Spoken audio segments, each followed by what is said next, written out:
All right. Hello, LinkedIn and YouTube. We are live today to talk about leading in a crisis. Basically, we're going to address how the data and analytics community can respond. So I want to get started by letting you know who you're going to hear from. You're going to have Cindi Howson, the Chief Data Strategy Officer at ThoughtSpot, Dean Stoecker, CEO of Alteryx, Elissa Fink, Professor at University of Washington, as well as the former Chief Marketing Officer of Tableau, and Todd Crosslin, Head of Healthcare and Lifesciences at Snowflake. So data and analytics is critical in navigating the COVID-19 pandemic, both in terms of a health crisis as well as the economic fallout. But it truly requires leadership and action from everybody in the data organization, from the data analyst all the way up to the CEO. So in this session, you're actually going to hear the multiple perspectives from these amazing data and analytics leaders. And before I bring them on, I just want everybody to let me know where you're tuning in from. It's always interesting to hear where people are joining from. All right, the first guest I'm going to bring on is actually the mastermind behind the whole show. So Cindi, hello and welcome to the show. Hi, Kate. Thanks for setting this up. So maybe I'm the mastermind, but you're the host. Yes, but you're definitely the mastermind. So I know you approached me probably 2 or even 3 weeks ago about potentially doing a LinkedIn Live around leading in a crisis. And at that time, I know we were managing only the COVID crisis. Now we're managing multiple crises. So maybe you want to talk a little bit about your thinking behind getting this whole session organized.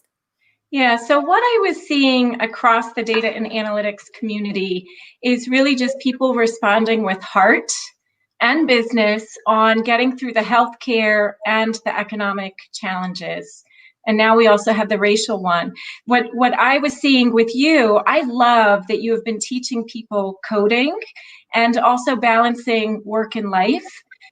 Having young kids, now that everyone's working from home, is hard.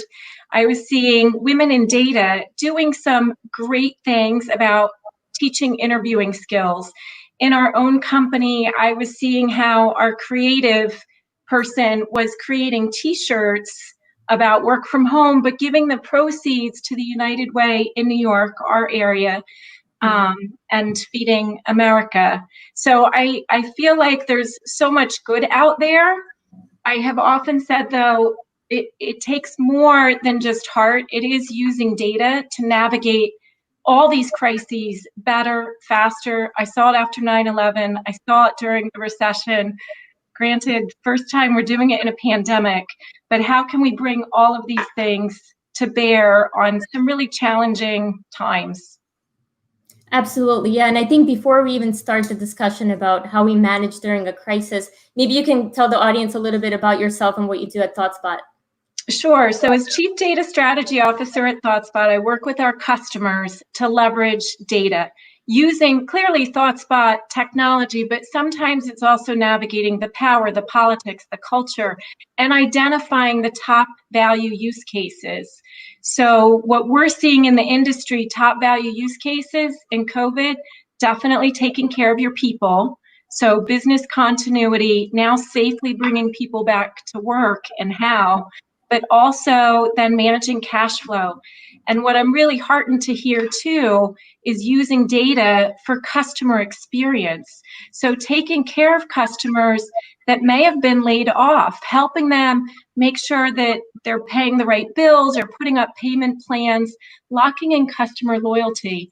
So I work with our customers on this. I also do help drive some of the product strategy for the next wave of disruption in search and AI analytics.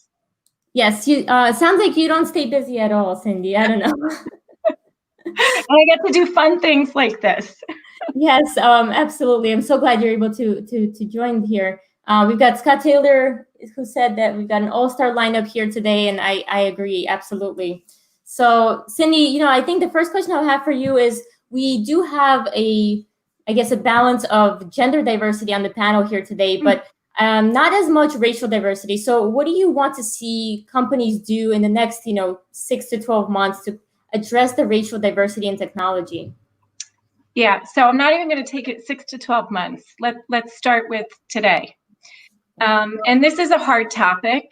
I posted a very personal blog this morning on LinkedIn. It did take me 2 to 3 weeks to find my words right, because Diversity, as it relates to gender, as it relates to race, is a polarizing topic. We had this as a theme of the Gartner and Data and Analytics keynote a few years ago. It was very polarizing. What I see as it relates to race, diversity in tech as it relates to race is horrible. It's a challenge for women. It's worse for race. And why is that? So on average, across the tech industry, only 3% Blacks. And if you're a woman and Black, it's 1%. Why is that? I think, like with women, we can also go back to the pipeline problem that we have at the university level. Very small percentage of African Americans, Latinos, also a challenge, take computer science or business and analytics. And let's go further back. Only 23% of college graduates are Black, whereas for whites, it's 44%. So to me, we can't fix this unless we go back to the pipeline. And then if we do fix it, do we have inclusion? We have to work on the unconscious biases that can continue to challenge all of us. So what I would like to see everyone do, not in 6 to 9 months, but now, we have mass unemployment. Can we not help even the high school people? Can we not start looking at recruiting there so that they are incentivized and have the hope and the funds to even go to college? Start with community college. And I know Elissa, teaching at the university level, will talk about this, but I'd like us to change where we recruit, how we recruit, and how we help upskill them. And I know Alteryx has a great program here. So looking forward to seeing, do people even buy into this? But I think we need a little more hope and a little more action right now. Yeah, absolutely. Thank you so much for sharing those statistics. It's always difficult to hear and not knowing what to do next, right? So I do, and by the way, those who joined us live, feel free to ask questions and comments throughout the session. We will have a full panel at the end, but as we continue the discussion, feel free to jump in and add your questions. But question for you, Cindi, what is ThoughtSpot doing in response to this?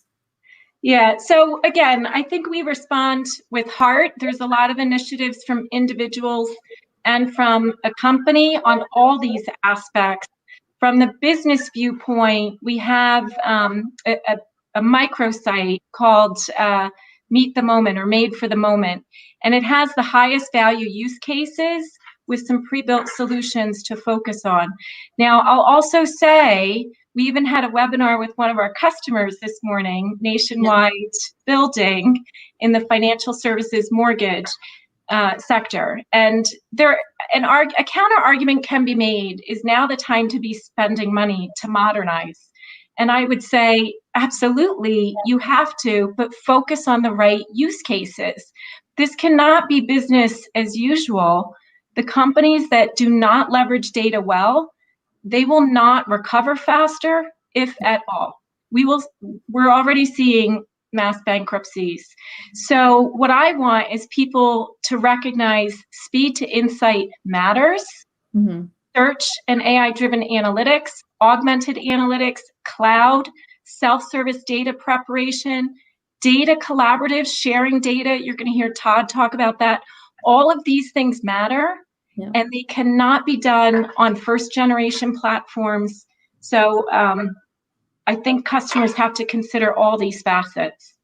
Absolutely, and we have some interesting comments and questions coming in. So here's a comment from Michelle. She says that she's one of the 1% Black women looking at blockchain and trying to bring more women into the space. So she says racial diversity is a big area to address. So thanks for that comment, Michelle. We've got a question here from Ravit. He says, great stuff, all stars here. Cindi, nice to meet you. How is ThoughtSpot putting across with clients in this COVID-19 situation?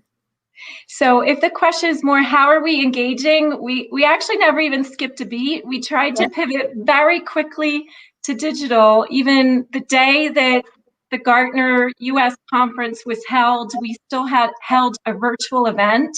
It's a little bit awkward. I love to meet with customers in person. We've continued to do both strategy sessions, so CXO roundtables. I've continued to co-host also with Snowflake, but then also just meet and greets sometimes. So trying to make it fun. Our head of community, Paula, she is awesome. We've continued to do user groups and then even have breakout sessions, fun sessions. I have to give a nod also, one of the groups we support that I love, Girls Plus Data. Okay. They also did not skip a beat. Their first panel, digital, was on the healthcare, careers in healthcare. Their next one was around AI ethics for middle schoolers. So digital's harder. As soon as New Jersey just opened, so I'm from New Jersey, or we didn't even open. We're allowed to get a cup of coffee outside. But I'm willing to travel, face mask, Green Bay Packers face mask. So as soon as people feel safe to meet in person and it's safe for others to meet, then I will talk. In the meantime, we're just a phone call away. And I do like there's something about if you have a meeting with one of our account executives, they have this t-shirt where the proceeds, again, one person did this. It was not a program. One person had this idea. They donate to Feeding Across America. Yeah, sometimes all it takes is that one person to start the actions. Yeah. Interesting that you mentioned AI ethics earlier, because Petrie here says, Cindi, you're correct. Deep learning will mimic us and what we write and say, and AI ethics will not help us fully. So might help to an extent, but not all the way. So we got some interesting discussions going on between people there. But I think at this point, Cindi, I will add Dean Stoecker from Alteryx to the discussion. So hello, Dean. I'm actually going to do it this way. There you go. Hi, welcome to the show. Hi, Kate, Cindi. Nice to see you. Hi, Dean. We love your bus. The Alteryx Bus. It's awesome. Yeah, Dean, let's get started with talking about your bus first. You want to show us around? Well, I'll show you around. It is a cool bus. It is a 1963 double pass-through.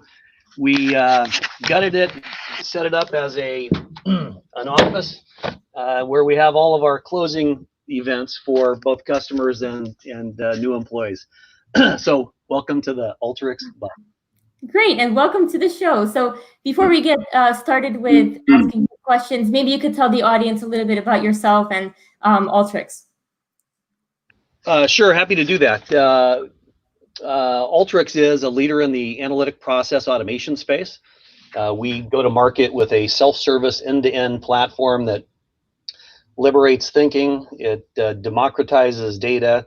It illustrates analytics as a prowess of the entire analytic continuum, from descriptive analytics that you would find in dashboards, through prescriptive analytics, spatial analytics, predictive modeling, all the way up to cognitive services that will in fact change the world if we can amplify human skills. And the last part of this effort that Alteryx does extraordinarily well is we upskill the workforce. We future-proof organizations by upskilling workers to make a code-free, code-friendly environment productive, so that organizations can eke out the $10 to $15 trillion of value that's locked up in data sources around the world.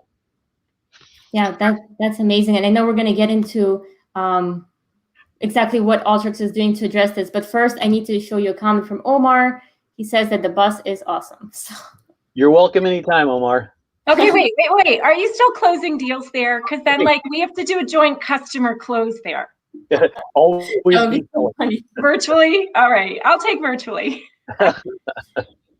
So Dean, let's briefly touch on unemployment. I actually just checked the statistics today. 43 states have faced record unemployment. So wanted to ask, you briefly mentioned this in the beginning, but what is Alteryx doing to address that issue?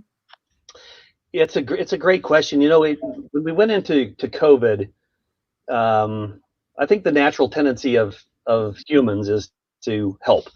And so a lot of our associates around the globe dove in head first, and they took our platform and they helped care workers in hospitals in the Northeast predict when they were going to run out of masks or ventilators. We helped supply chain companies that were reimagining themselves, going from, let's say, automotive to building ventilators, reimagine their supply chains, by understanding the firmographics of various markets. We helped the CDC, produce data that gets sent to the White House. We helped central banks figure out how to monetize or to manage the data that's the money that's being distributed. But the thing that I think is most important is that we had one of our new associates, a young 20-something gentleman in our SE team out of Plano, Texas, said, "Dean, what are we going to do to help at the time it was 25 million, I think, or 23 million unemployed." He said, "What are we going to do to help the now 35 million unemployed?" And I hadn't really thought about the recovery part as we were all kind of digging into the immediate moment. And so we put together a program that's pretty cool. It's called ADAPT, Advancing Data and Analytics Potential Together. And it illustrates the power of an easy-to-use platform like ours. We offer it to anyone who's unemployed or furloughed. Mm-hmm. We give them free software. We put them through our online learning programs at community.alteryx.com. We get them certified on the platform, and then we give them nano degrees in business analytics. And so the discussion earlier, Cindi, was around education. I personally think some of education is broken. We have $1.5 trillion of student debt, and it doesn't have to be that way. And I think we're not very inclusive in education today. And I think that when you have liberating capabilities that allow people to get to the thing stage faster, you give them career optionality. And so today we have, just 30 days into the ADAPT program, we have close to 9,000 students. Oh, wow. We have several hundred that have gone through core certification on our platform. We have almost 200 that are already in their nano degree efforts. And so our hope would be that anyone who's listening and watching, if you know somebody who's unemployed, who's been furloughed, who wants to give their career a boost, give their family an economic advantage. Honestly, data science and analytics skill in the 21st century is a kind of a critical thing in every aspect. I mean, whether it's healthcare or financial services or retail, having a data skill is probably the most valuable career skill that you're ever going to have. Yeah, and so this is why I wanted Dean to join us, the Alteryx ADAPT program. We have a very smaller program, again, started just with one person. I think the other power of it, Dean, that I'm seeing is, again, you're not doing it alone. You partnered with Udacity, right? Oh, we did. Actually, Gabe the CEO of Udacity has a very similar outlook on academia as we do. We believe that education is a lifelong experience, that you have to be educated. Let's face it, in the last 5 years, technology has changed, 2 or 3 times? And so a 4-year degree might not necessarily be for everybody. Now, while I don't want my brain surgeon or heart surgeon to be having a nano degree, I think, Nike used to say that, and maybe they still have this as part of their mission statement. They said that if you have a body, you're an athlete. Well, I think if you have a mind, you're probably an analyst, and you've just never been given the capabilities that are easy to do. And I think our programs are just living proof that you can solve almost any problem if you take away the drudgery of the data work, so that you can actually get to bigger outcomes. Yeah, shift it to the insight. We spend so much time just capturing data, cleaning it. The other point I wanted to make, so the good news is 9,000 leveraging the program, but that also is a lot of furloughed or unemployed people. And TDWI, the Data Warehousing Institute, released a survey a few weeks ago what the impact has been on data and analytics professionals.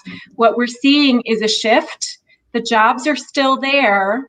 And again, the power of LinkedIn and networking. One of my longtime customers laid off end of March was in retail, just through the network, very quickly already in a new job. So I do think data and analytics professionals are finding the jobs, but if we can use this time to upskill, it's brilliant. Well, the whole point of digital transformation is, I think we went through 1.0 and people bought all the old technologies and they hired more scientists and they saw no better results. Yeah. And they're realizing now that the only way you're going to transform yourself is if you upskill the everyday data worker. And I think that, you know, we're starting to see people get hired back into the workforce, like you just mentioned, with a data skill that will give them, you know, optionality for a long, long time. And the next time we have a pandemic, and there will be one, they're probably going to be the last ones to get laid off. Yeah, and focus on business value.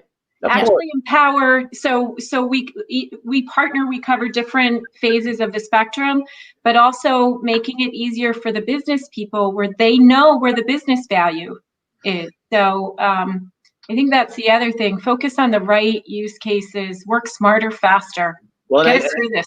And I'll add that it's not just business value, because I think that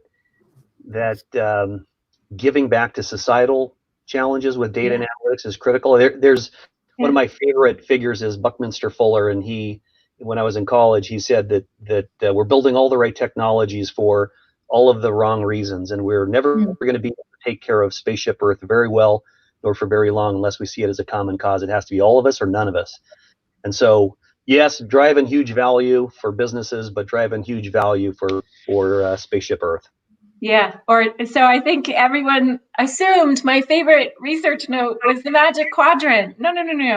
It's the data for good note. And I know Alteryx was early to that. And Todd's going to talk more about that too. Cool. Awesome. And for those interested, I actually shared the link to the Alteryx Adapt program in the comments on LinkedIn, so you can find that there. We do have a question for you guys from Susan Walsh here, saying that there's some great software represented, but software is not optimal without clean data. So should we be doing more to educate people on the importance of accurate and clean data? Who wants to take that? This is almost the chicken and the egg. Yeah. I like an expression that somebody gave to me. It has to be directionally accurate. So clean data. You know, if you're looking in healthcare, blood type, you darn well better get that right. If you're looking at Hulu, which top shows somebody's watching, then the data can be clean enough. And I think this is where you have to balance the need for speed for perfectly clean data. Even, I mean, COVID, I wrote an article on the CDC, why the CDC does not have the data. And barely the hospitals have the data. We have such huge data gaps. It's never going to be perfect. Think about directionally accurate. Well, also remember that we're going through from a renaissance to a reformation in the data science and analytics world, where you used to have to wait for IT to create that perfect analytic data set. And you don't have to do that today, because if you have the right capabilities where you don't have to write code, you can clean and organize and standardize and normalize and enhance the data on the fly without writing a stitch of code. And, you know, I'm sure people will say, yeah, but I know SQL, but it's the 21st century. Just because you know SQL doesn't mean you should be leveraging it. And so the key is to clean the data quickly so that you can actually get to more important insights.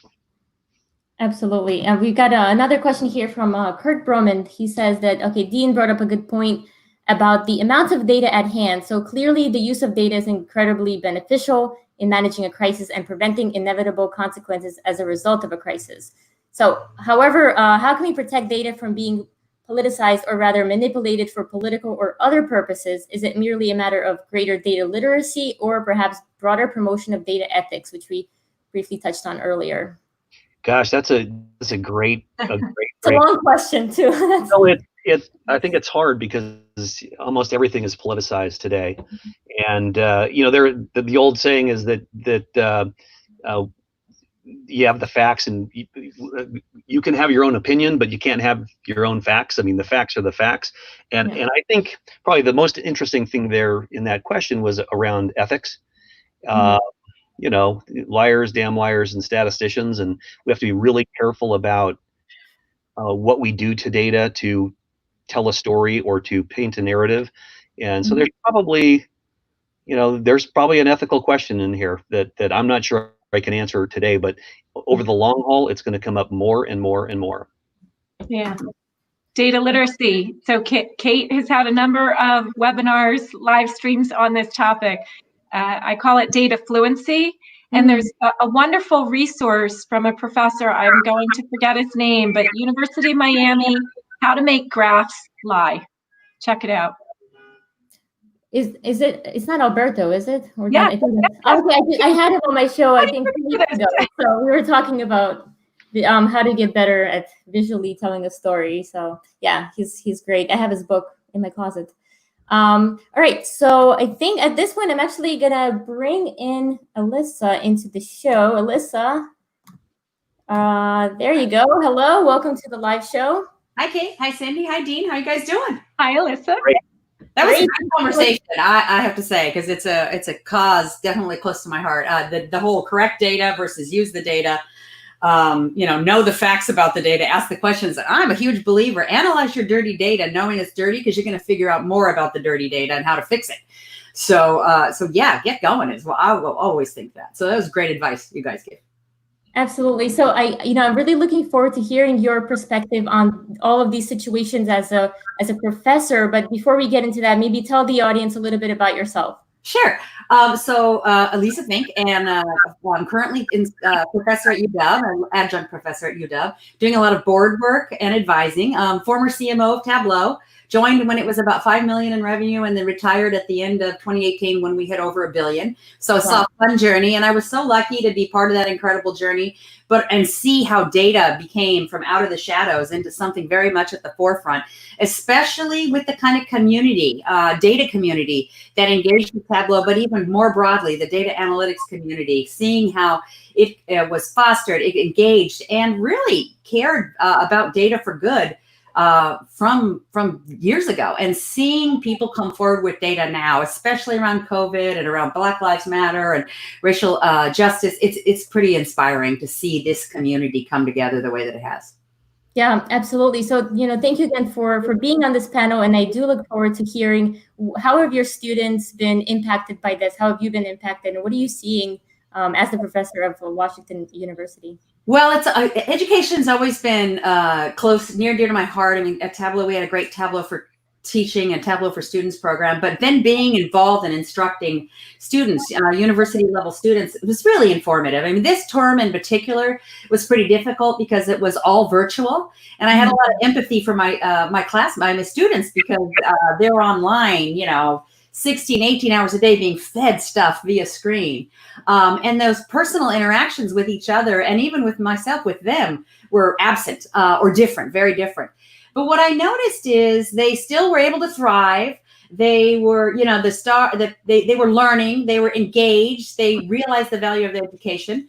I also noticed that some of them really are taking a bit of a hit on this whole COVID thing. Some of them have job offers already, many of them. It's most of the people I was teaching, it's their last term, but their jobs are being pushed out to October, November, December.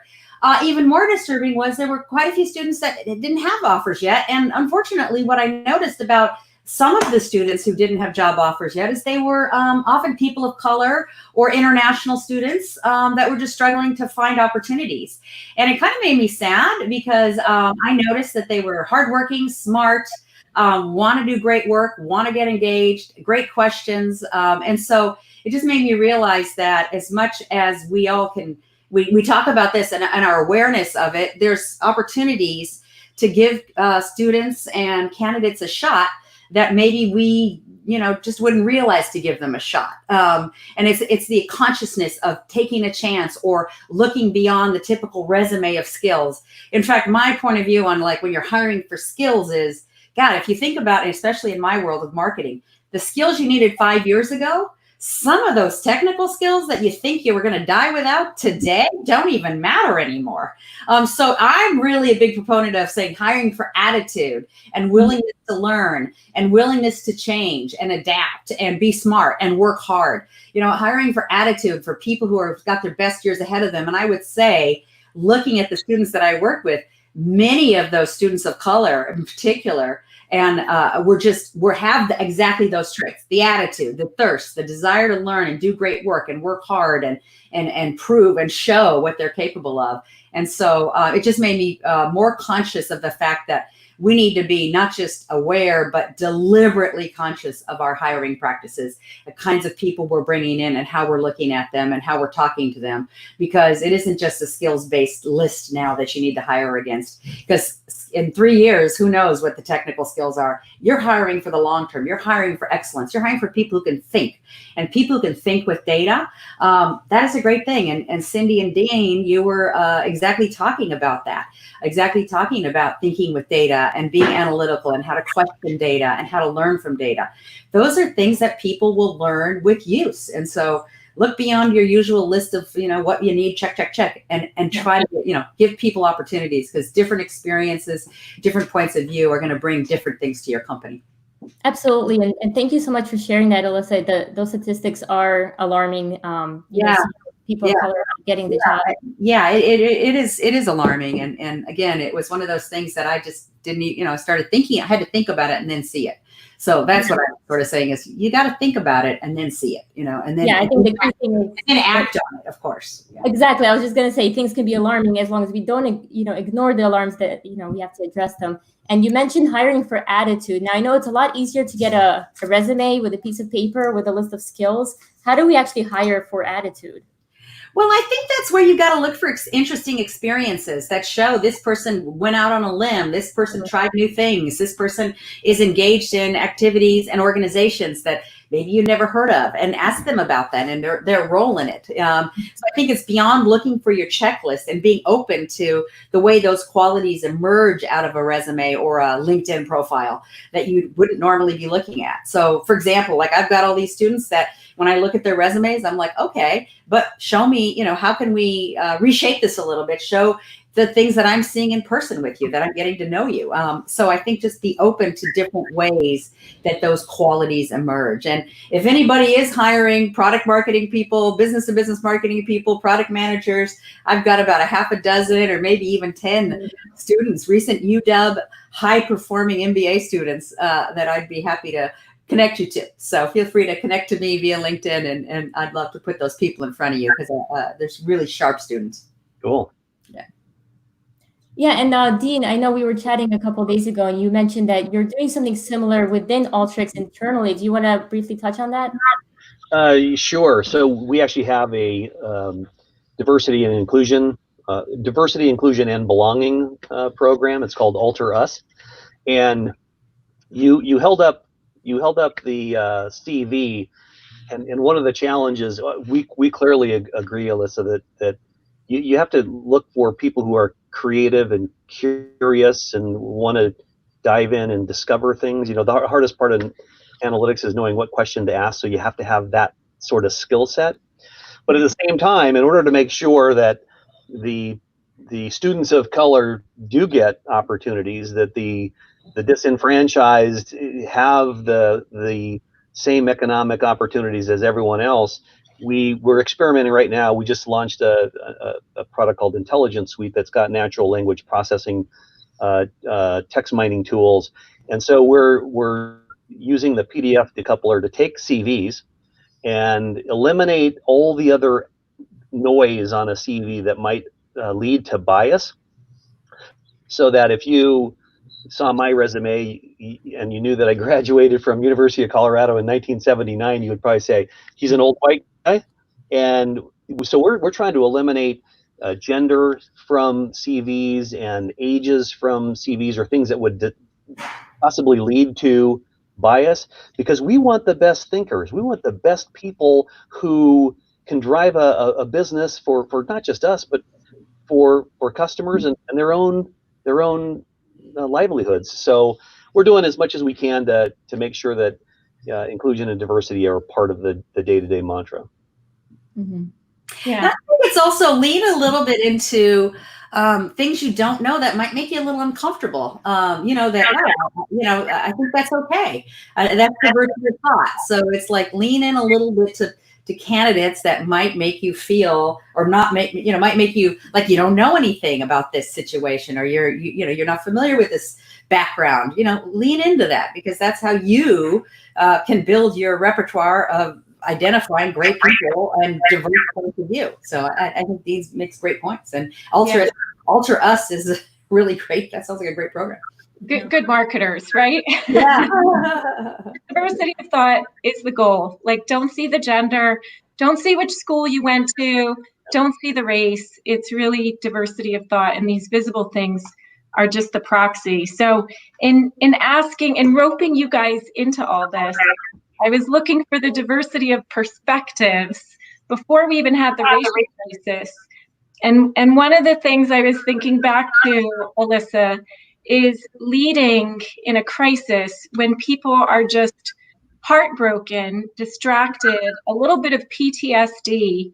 And it made me think of you and the Tableau conference, not of you personally, but of the decisions that you had to make in 2017 after the massacre at the Country Music Festival. Do you remember this? Absolutely. We were running our Tableau was running its annual user conference. We were expecting, I think, 12 or 15,000 people in Las Vegas. And the sun, about 9 days before it started, or about a week before it started, was that horrible massacre at the music festival, right where we were holding the conference. The exact same in the hotel. In the hotel room, looked over.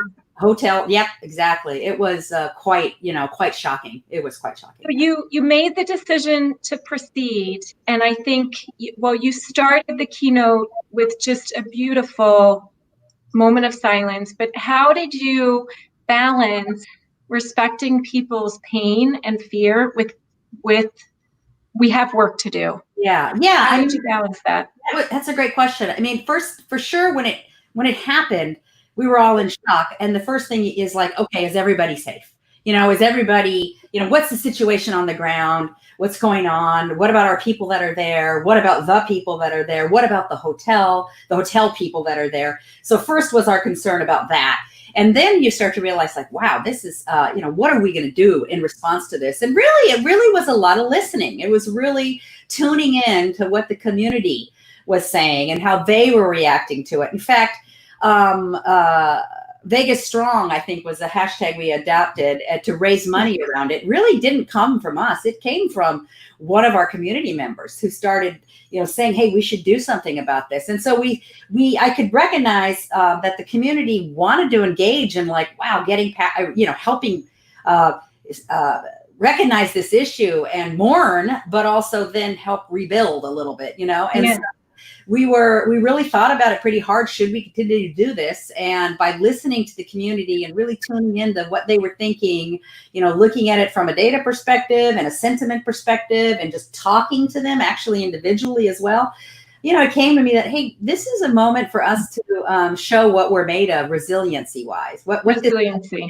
What this community is resilient about it, and how can we help? And you know what? Backing out of this conference, especially for Las Vegas, especially for that hotel, especially for our community and all the people, all our partners and our employees, for that matter, was something that was going to feel like we were leaving them at a time when we could come together and support each other and support that community, including the Vegas community. And so we decided to go ahead. Now, one of the things we were worried about from a leadership perspective is that, you want to be show your concern, but you don't want to be maudlin. You don't want to overdo it. You don't want to underdo it and not overdo it. And that's kind of a fine line to walk. But again, the community really helped us define, like, the moments of silence, how we were going to show up, what kind of things were we going to engage with, what kind of activities were we going to help the community share with each other and share with Las Vegas and that issue and the people who were victims of that horrible situation.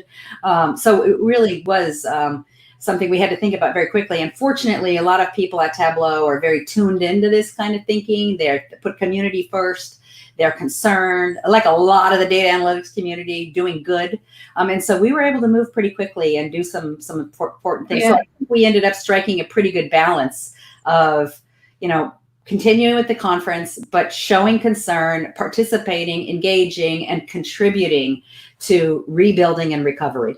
Yeah, so I'll tell you two things. The Vegas Strong, so that was from the community. My son still wears that wristband, black wristband, to this day. And this is the other part about the data and analytics industry. Except for Dean here, the rest of us have changed jobs and roles across our 25-year span. But no matter what, I feel like the data and analytics community has so much heart, even to the point my daughter, who I haven't seen through this, who has been laid off, alone, scared, first job in California, competitors, as well as coworkers and customers, have offered to check in on her, to bring her meals, and it's just good. Wow. Yeah, it's pretty amazing. It really is. People think analytical, we're all head, but there's so much heart and head in this community, and it's really gratifying to see it and help foster it and engage it and just participate in it. What's incredible in times like this, I think, is that the true genius of humanity is not that we get through crises like this.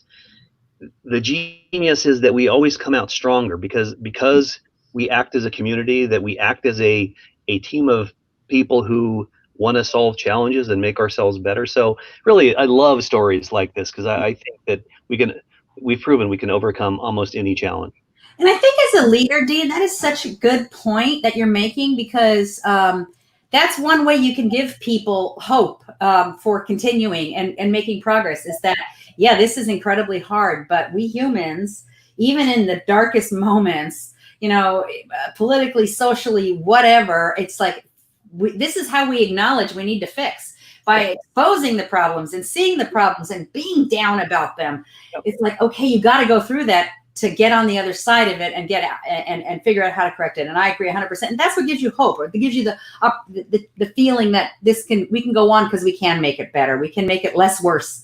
Sometimes it's just less worse rather than a whole lot better. But I think that's it. And as a leader, finding a way to communicate that hope and that idea that we can fix it and we can do better or we can do less worse is really, really important in these moments of crisis. Yep. Absolutely. And we wouldn't have, I was going to say, Kate, and we wouldn't have this mess if it weren't for our healthcare crisis. Bringing Todd Snowflake into the session. Hello, Todd.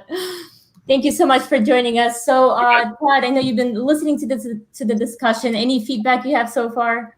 Oh no, I was cringing because right at the end there, you guys stole my thunder. I mean, it was to a certain degree, but I want to commend all of you because of the fact that, and Elissa, you were hitting it, is that we as leaders have to be cheerleaders. We have to be. What I hope everyone got from this is that I think you see a group of optimists, right? And that I'm a student of history, and the human race, and you look at the changes and the big changes throughout history have always challenged us, and they've been difficult, and you do try to make them less worse. And so, no, I just wanted to reiterate that and just really call out that as a leader, we have to, we may have challenges at home. I was joking with everyone that I was herding my cats and my daughters to tell them to be quiet while we were doing this session. And, we're all going to have challenges in our lives, and personal challenges, professional challenges. But for us as leaders, we have to exude that positive attitude and be inspirational even in times of crisis. And I mean, leaders and you can go back years from Winston Churchill in the worst of times to a Martin Luther King to you name it. It's huge. And I think from my own personal experience, I've been blessed to travel the world and I see I've seen prejudice and racism in forms all over the world, and it's we have our challenges, but we're not alone in this. And I think that's why you do see the global outpouring for understanding, because I think everyone can relate to it, no matter what race you are, no matter where you are in the world, right? It's common to all of us, these struggles. But I am hopeful. I'm hopeful, especially because of my children and having 4 daughters and seeing them interact with children their age and the positive things that are coming out of that. I see that hope, right, for the future of what it's going to be, and we just have to kind of push through this. So. Absolutely. And Todd, before we shift our focus into talking about healthcare and the pandemic, maybe if you just tell the audience a little bit about what you do for Snowflake. Yep. So I'm the head of healthcare and life sciences here at Snowflake. Been here just almost 2 years now. Prior to that, I was a customer of Snowflake and a very, very early adopter, just out of general availability back in 2015, 2016 timeframe. So I am a self-proclaimed data geek. I'm actually, it's kind of funny, I would be more comfortable in products like ThoughtSpot and Alteryx than I would actually be in Snowflake. I'm fair in the SQL world, but I'm much more a WYSIWYG kind of a guy and more about bringing, business knowledge to the data. And I think that's because of my background, having been in the space for over 30 years. And I kind of joke, to be in healthcare, you're either a little bit, either you're insane or you care. We like to think it's a little bit of both. But it really is something that, it's not the flashy vertical. It's not media and advertising. I don't want to pick on, the others or what have you, but it is really something that there is that group of us that we do. I mean, you have to care about humanity in essence I kind of joke to put up with the frustrations of the fact that healthcare and life sciences sits, a little bit farther back and not necessarily cutting edge to a certain degree. Obviously, there are organizations out there that are doing phenomenal things around genomics and DNA and just life-saving medications and hopefully a vaccine soon. But generally speaking, we're known as a more reserved and risk-averse crowd. But I think that's where, again, tooting our own horn here from a Snowflake perspective, we can help with that a little bit. You can go fast, but you can also go careful, and that's something that's important to us. All right, thank you for that. And comment here from Omar says, Todd, Snowflake is rocking. So just sharing that with you. It's been a phenomenal ride, and we're just getting started. So. So I know Snowflake is part of the COVID National Database. Do you want to talk a little bit about that project and how that came about? Yep, no, absolutely. And I'll blend that in with another project as well that we're working on. And so out of DataVant, one of our partners, and Metadata, we're the technology group that is running this COVID National Research Database. DataVant held a hackathon, and one of the great ideas that came out of that in response to COVID-19 was, what if all these organizations that have all these commercial agreements to have data move to life sciences and do all these wonderful things, what if COVID-19, we were to open up all these data sets from payers and lab companies and organizations that consolidate all this data? Let's put it all in one spot, and let's allow researchers and clinical researchers to come in and have access to data that's been joined like never before. And it's like, if you're in your commercial brain, right, if you're all in here doing the things that we do on a normal day-to-day basis, you're like, that doesn't sound like a good idea. But in the realm, and this is what pandemics do to us, right, and crisis, is they make us think differently. And so the DataVant picked up the banner, and then we came in with them, as well as Metadata, and you now have a database which is an aggregate of all of these, what you deem as commercial data sets, have all been joined together and now available for clinical researchers. So feel free to reach out to me, on LinkedIn, and I can point people to it.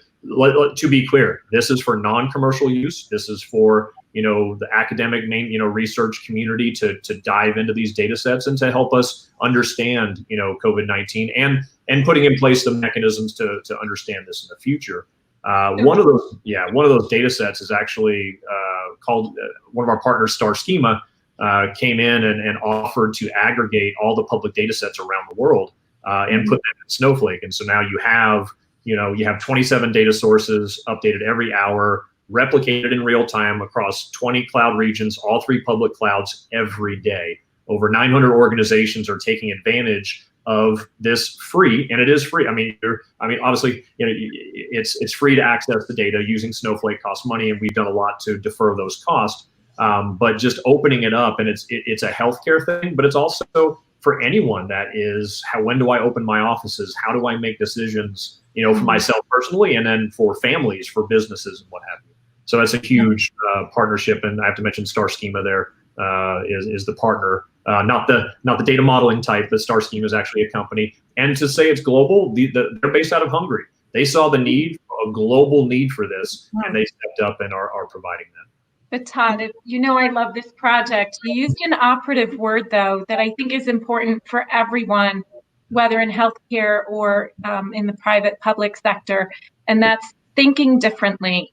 Yeah. So if you rewind the clock 6 months ago, could you ever have imagined that people would share data and share data in the cloud the way that they are today?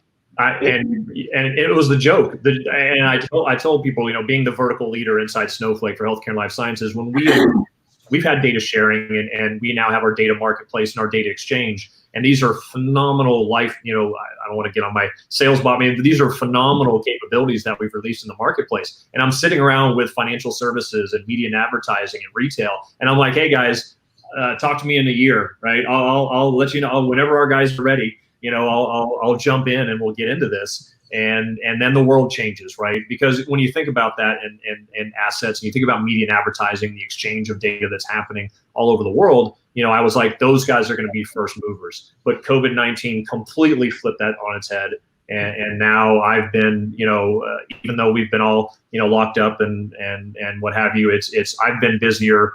This is the busiest I've ever been, and it's been around mainly this topic, and that's it's a bad situation, but I'm glad that, and timing had it, that we had a capability that has helped organizations tremendously. The importance of it is underestimated.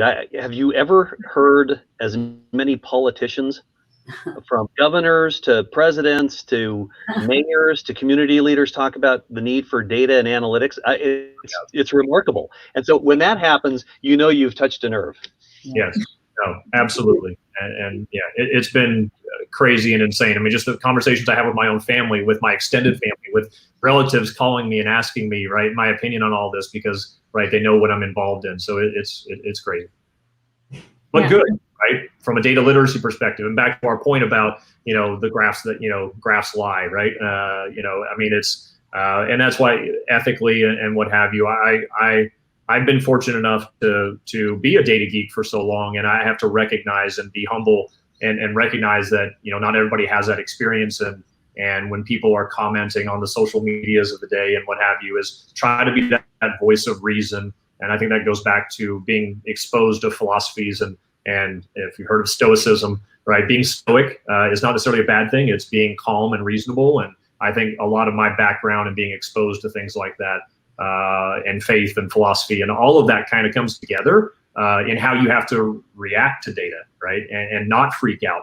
Because I have relatives, I have to calm down, right, because they do get they can get a little bit too freaked out about what's happening in the world. So yeah. Todd, at least they have you to go to explain all this stuff, right? Yeah. Not everybody has that, and then they're just sitting there in confusion. You're getting a lot of thank yous. I shared the link to the Star Schema site where people can download the data set, so people are excited about that. I think at this point we'll take questions from the audience. We have one here that I think takes us back to education.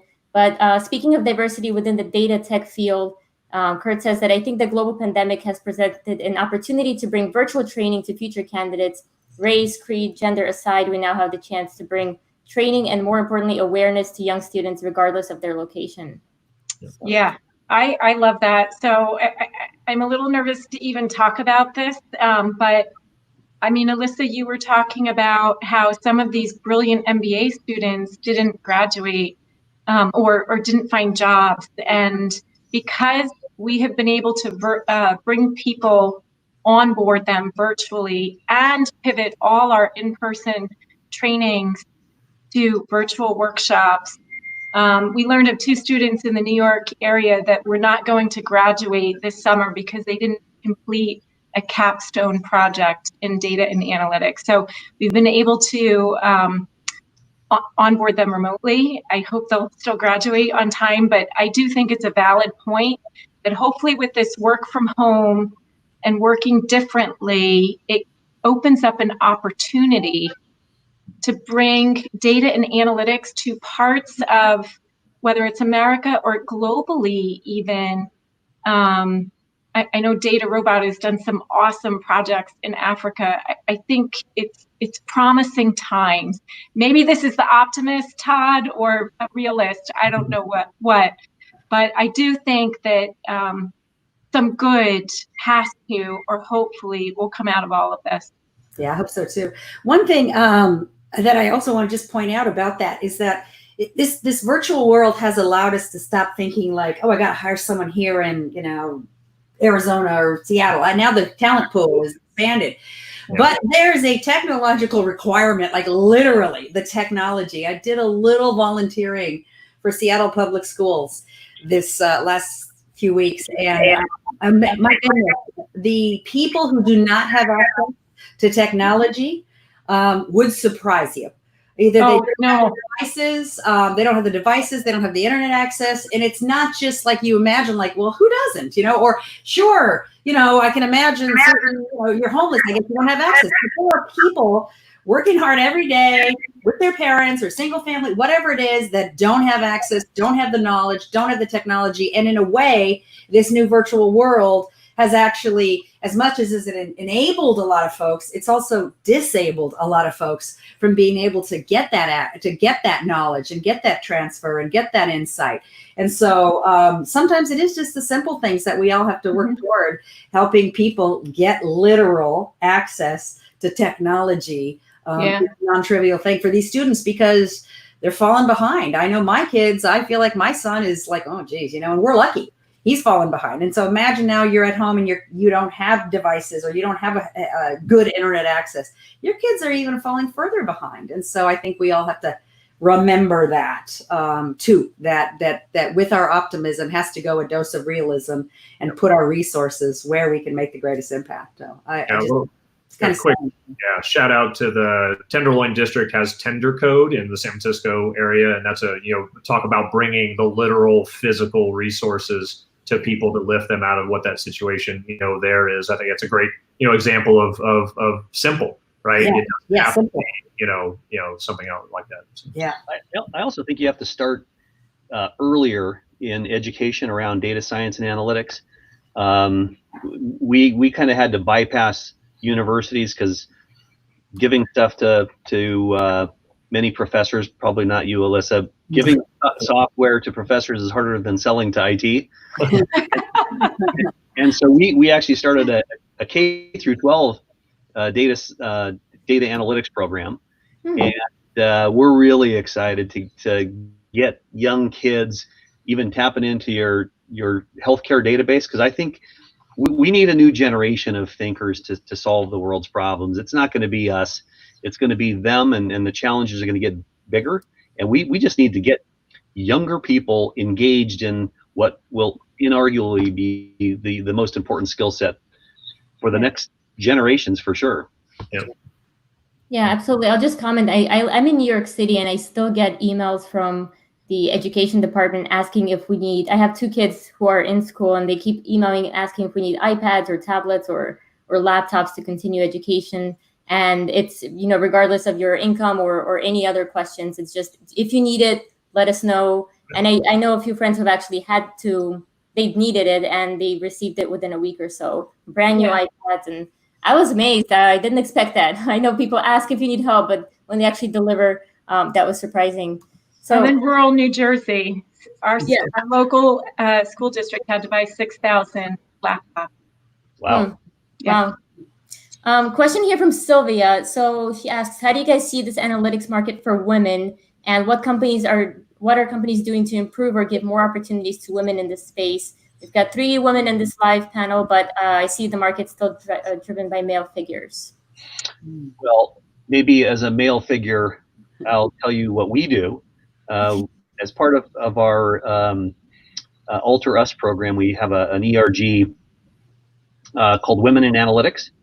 And it's pretty unreal because if you have an online event or a hackathon or a luncheon, although we haven't had one in a few months, we pack them in. And I think the men are a little bit envious because they're seeing these women get all geeked up on data and analytics. And I think it's important for us to promote women in technology in general, but women in analytics, because I think it goes back to, how maybe some of those AI and ethics questions. And we need to make sure that we have a balance in who's actually touching data and answering critical questions. And women, I believe, can really provide that balance. Yeah. So, Dean, thank you for being, as we call, a male ally, or a guy who gets it. Yep. I'm sure Todd does too, with daughters. I'll answer ThoughtSpot, but then I want to tell you about some phenomenal groups that I hope you'll join.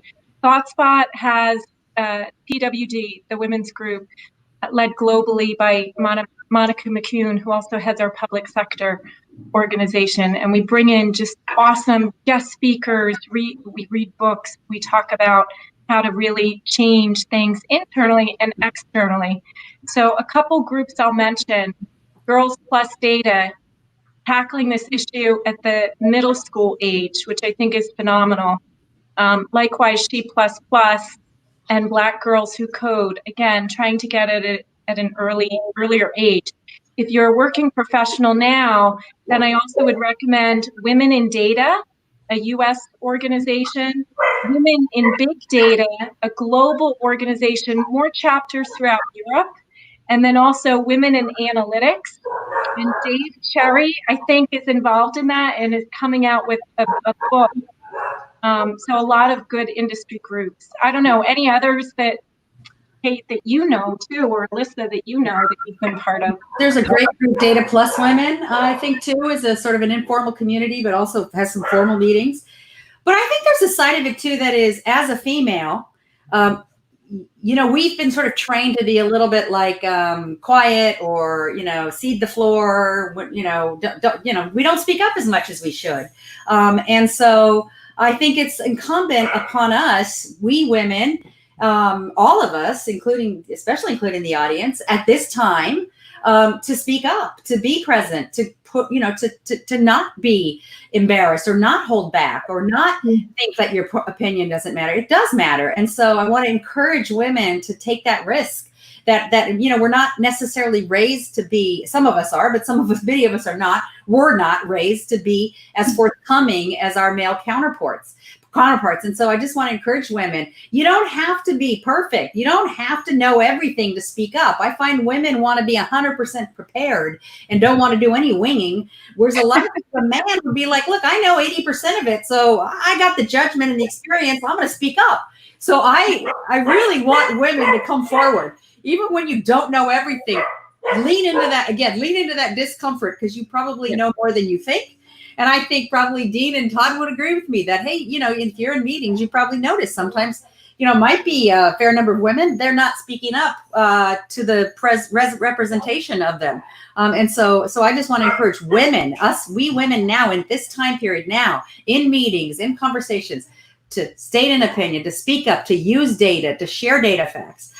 Because you set an example for everybody around you. And the more you're doing that, the more you're saying, this is the standard of behavior. We all have voices. We should all speak up. Yeah. If I can provide a specific example in this case, and this goes back a few years, being a CIO, and we had a big decision to make as a company, and I had a lot of my leaders in the room and others, and quite frankly, it was a woman that raised her voice, that gave a very strong opinion, and it was against, let's just be honest, the guys.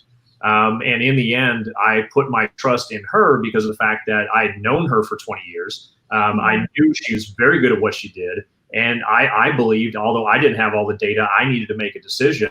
And quite frankly, because of that trust in her and her willingness, to your point, of having that voice is be confident in that, have confidence in that voice and speak it out. And by the way, it was the right decision. Good. Yeah. So I got to put Kate on the spot now. As a younger woman coming up in this space, so to toot your horn, one of the top voices on LinkedIn in analytics. And so I would also ask you, Kate, so thanks for leading here, but who are your go-to group, or is there one book that you would say, or podcast that you would say people should be listening to? It wasn't a podcast or a book or a movie or anything like that. It was actually a commercial, and I tried to Google whose commercial this was, but a couple of years ago, I saw a commercial, and the hashtag was "See Her, Be Her," right? And all it meant was be the person up on stage giving a talk, or be the person willing to raise their hand and speak up in the meeting, because when other women see that, they'll basically be able to say, "Well, she's doing it, so I can do it too." So that was kind of my inspiration. I know that. Yeah, that's great. That's great. I love that. See her, be her. Yes, that's great. Yeah, also be the change you want to see in the world, right? So to the person who asked the question, be the person who speaks up, so then other women can be inspired and follow in your footsteps. So I know we're running a little bit over time here, so I'd like to give the opportunity to each of you to just let the audience know where can they go to find out more about some of the programs that you might have shared, or if you want to, continue the discussion. So maybe we go in the, start with Cindi and then just go down the line. So I try to be as active as I can on LinkedIn. There's on a range of topics. There's also the ThoughtSpot Data Chief site and podcast and blog that I own. I would also ask that, again, I know it's hard times from multiple perspectives, and just be bold. We know that data will help get us through this faster from a healthcare, economic, and social perspective. Even if you've tried before, be a leader in your organization to help unlock the value of data. Yeah, that's great. That's great. Well, with Alteryx, you can find most everything up on community.alteryx.com. You'll see things around our ADAPT program. You'll see hundreds of use cases of how technology with data and analytics drives incredible value, not just for business, but for societal causes. And I echo those comments. You just be strong, look ahead. We're going to get through this in incredible ways, and we'll be better prepared for the next challenges that humanity is going to face. Yeah, I mean, you can find me on LinkedIn. Just email me or whatever. That's great. I love connecting with people. And I agree, Dean and Cindi, there's so many great resources out there. What Snowflake's been doing, what Alteryx you've been doing, ThoughtSpot, Tableau is a great COVID site. I mean, Kate is a great resource. And it's just, there's so many great people that are willing to share. In fact, I was on the phone recently with an email I got. It was a pretty entry-level person into data, and they were so excited because two pretty stellar members of the community, actually, really well-known people, interacted with them. You're going to find if you reach out to people that you admire, they will respond. They will talk to you. So get out there, find your people, look at the hashtags. You will find people are pretty open to sharing with you, even if this is new or you haven't been an active member. So just go for it. See them, be them. To riff on Kate's hashtag.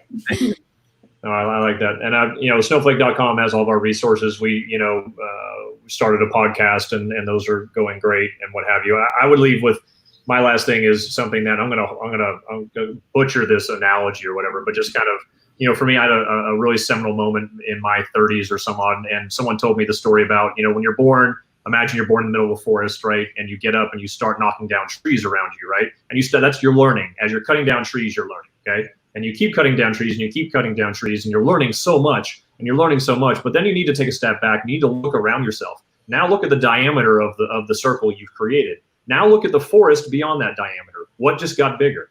Okay, everything you've learned, okay, that just means you have more to learn. So to me, that was a massively reinforcing concept around the fact that learning never stops. And that the more you learn, it just makes you, should make you even more humble to know that you don't know everything, right? And to me, and the forest is never ending. Every day the forest gets bigger. No matter what you try to do, you will never cut it all down. You will never know everything, okay? But that's not an excuse to stop learning either. So to me, that was a huge visual that's never left my mind. And I think really put me in the, you graduate college. I know for the, when you graduate college, I've learned it. Now I just go do my job and I no longer have to go to school. That's the farthest thing from the truth, right? And just know that, just continue to learn. And just to weave those two last comments together between yours and Elissa's, power is not in just what you know, power is in what you share. Yeah. So start sharing. Yeah. Absolutely. Absolutely. Thank you for that analogy. And I just wanted to reflect on what Elissa said about the people on LinkedIn. They truly are amazing. I remember reaching out to DJ Patel, who is the former first chief data scientist at the White House, and he responded on LinkedIn. And I was like, oh my goodness, that was my little moment of like, wow, you ask and you might receive. So definitely reach out and reach out to the great guests that we had on the show today. And thank you guys all so much for participating in the session, and thanks to those who joined us live. Thank you. Hey, thank you so much for doing this, for hosting us. Thank you, Kate. Thank you, guys. Bye. Bye-bye now. Bye-bye.